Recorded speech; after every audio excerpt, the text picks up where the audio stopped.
Welcome to the Explainer. Today, we're diving into how you can actually get addicted to studying. Yeah, I know, it sounds crazy, right? But the science behind it is surprisingly simple. Let's dive in. All right, let's kick things off with a question that probably hits a little too close to home for, well, most of us. How is it that you can zone out and scroll on your phone for 3 hours straight, but focusing on a textbook for just 15 minutes feels like climbing Mount Everest? Well, the answer, as it turns out, boils down to just one thing: this incredibly powerful and honestly pretty misunderstood chemical in your brain. Okay, so before we can even talk about a solution, we have to really, truly understand the problem. It's this massive clash between our ancient, hardwired brains and, the super modern world we've created. So here's the thing everybody gets wrong about dopamine. We all call it the pleasure chemical, but that's not quite right. It's really the motivation chemical. It's the go-get-it chemical that drives you to seek out rewards, turning your brain into a heat-seeking missile for anything that it thinks will feel good. And here's the big problem.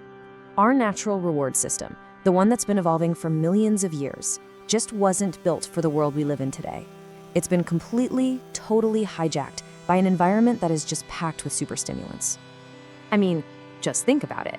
Those short-form video apps, they are literally engineered to be a non-stop, all-you-can-eat dopamine buffet. Every single swipe delivers a new hit, a funny clip, some wild facts, a cute dog, with absolutely zero effort from you. And this right here lays out the central conflict perfectly. On one side, you've got social media, basically no effort and an instant reward. On the other side, studying, tons of effort, and the reward is, well, it's way down the road. Your brain is wired for one thing above all else: efficiency. So when it sees that choice, yeah, it's gonna pick the easy win every single time. So what's happening here is that your brain is basically mainlining this pure, uncut, concentrated dopamine right from your screen. And that just completely shatters your internal pleasure scale. It throws it totally out of balance, making normal, everyday things that require a bit of effort feel, well, super boring and not rewarding at all. So how in the world do we fight back against this? Well, it starts with something that might sound a little weird, maybe even a bit extreme, but it is absolutely essential.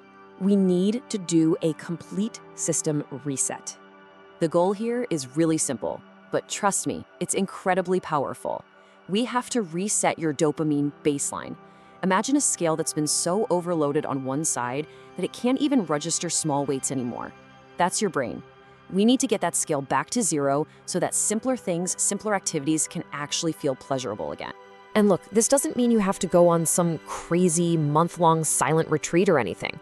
It's just 15 minutes a day, that's it. No phone, no music, no podcasts, zero artificial stimulation. You can just sit there with your own thoughts or maybe go for a walk outside, but leave the devices at home. This simple practice starts to starve your brain of that constant feast, making it grateful for smaller, more meaningful meals again. I gotta warn you, when you first try this, your brain is gonna scream at you. It's gonna be begging for stimulation. It's gonna feel so boring. But listen, that feeling, that's withdrawal. It's literally your brain going through withdrawal from its usual dopamine buffet. And that's how you know it's working. That's the sign that your baseline is finally starting to drop. Okay, so lowering your baseline. That's just half the battle. It's a huge first step, but it's not the whole story.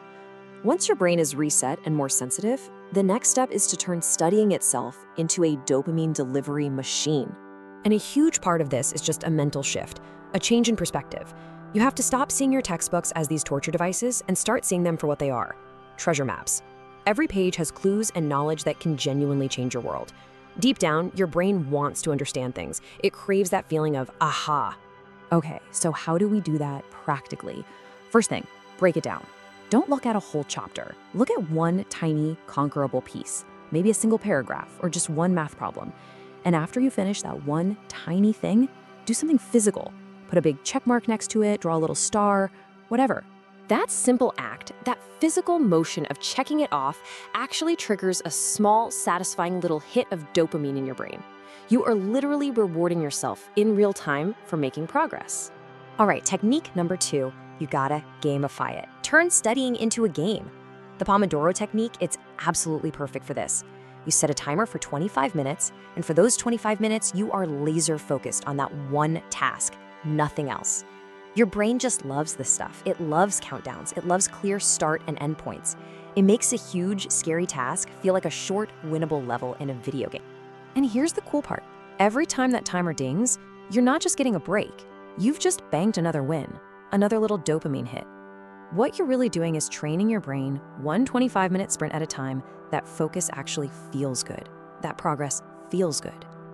And you can get even more creative with this. There are tons of little brain hacks you can try. Try explaining what you just learned out loud, like you're teaching it to someone. The act of verbalizing it makes it stick. Take notes by hand, but use different colored pens. That visual variety and the physical movement, it engages way more of your brain. And maybe the most important one of all, always connect what you're learning back to your own life. Ask yourself, why does this matter? How can I use this? That makes the information feel valuable, not just random facts. So what happens when you actually do this? When you consistently do the detox and you start hacking the reward system, what does this new rewired brain actually feel like? Look, it's not going to happen overnight. It's a gradual process, but it is so powerful.